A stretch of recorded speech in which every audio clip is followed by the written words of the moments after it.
1977, the American space probe Voyager 2 leaves Cape Canaveral on a several-year journey to the vicinity of this solar system's most distant planets. The Voyager's discoveries challenge many of astronomy's recent conclusions, while fully corroborating ancient knowledge. For the first time, we see images of Uranus. Astonishing, it is exactly as the Sumerians report in their 6,000-year-old description.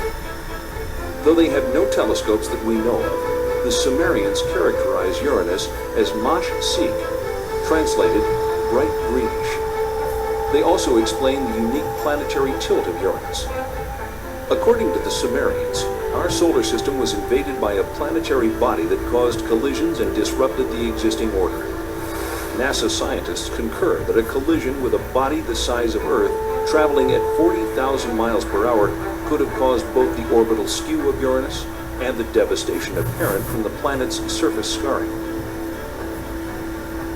Its neighbor Neptune was described as a blue-green planet by the Sumerians millennia ago, but science has only confirmed this fact during the past few decades.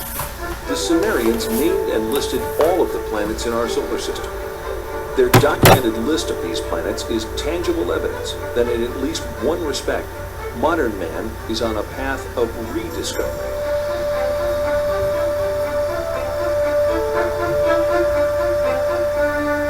That ancient knowledge included the planets Uranus and Neptune, supposedly unknown until discovered in 1781 and 1846, and even Pluto, not discovered until 1930. Neptune, Nudimmud, the artful creator. Uranus, Anu, he of the heavens. Saturn, Anshar, foremost of the heavens. Jupiter, Kishar, foremost of firm lands. The asteroid belt, Rakish, the hammered bracelet. Mars, Lamu, god of war. And Ki, Earth, what the Sumerians considered to be the seventh planet. Why the seventh planet? Why not the third, as Earth is so often referred to in modern parlance? Sumerian records indicate that they began their counting not from the sun, but from a planet on the outside of the solar system. But most surprising was the inclusion of one more large planet as the 12th member of our solar system.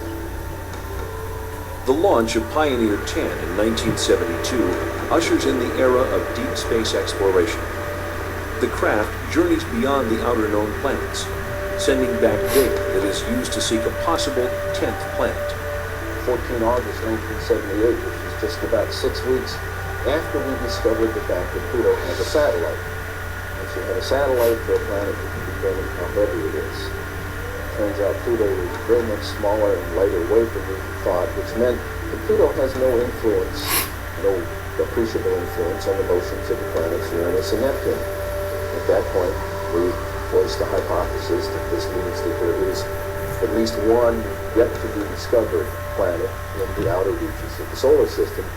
Over the past 2 decades, physicists have joined astronomers in the search for the mysterious Planet X.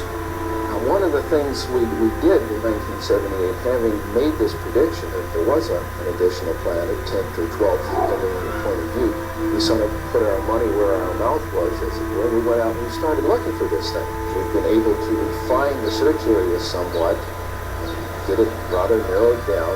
We do our predictions based on the observed anomalies of Uranus and Neptune. We actually are currently looking down in the region of Centaurus, just south of the constellation Libra. But if it is in the kind of orbit that we describe here, it would have to be a planet that would have a mass something like 3 to 5 times the mass of the Earth. This would put it intermediate between the gaseous planets like Uranus and Neptune and the terrestrial planets that we have in the inner part of the solar system. So if this planet turns out to be in a 3,600-year orbit, then its mass will be correspondingly larger. This one here is the map of the solar system as we know it. The inner planets, this is the orbit of planet Pluto, and this here is the orbit that I have proposed for the 10th planet. Here's where we think it is right about now in its orbit. If planet X exists, we are not alone in this solar system.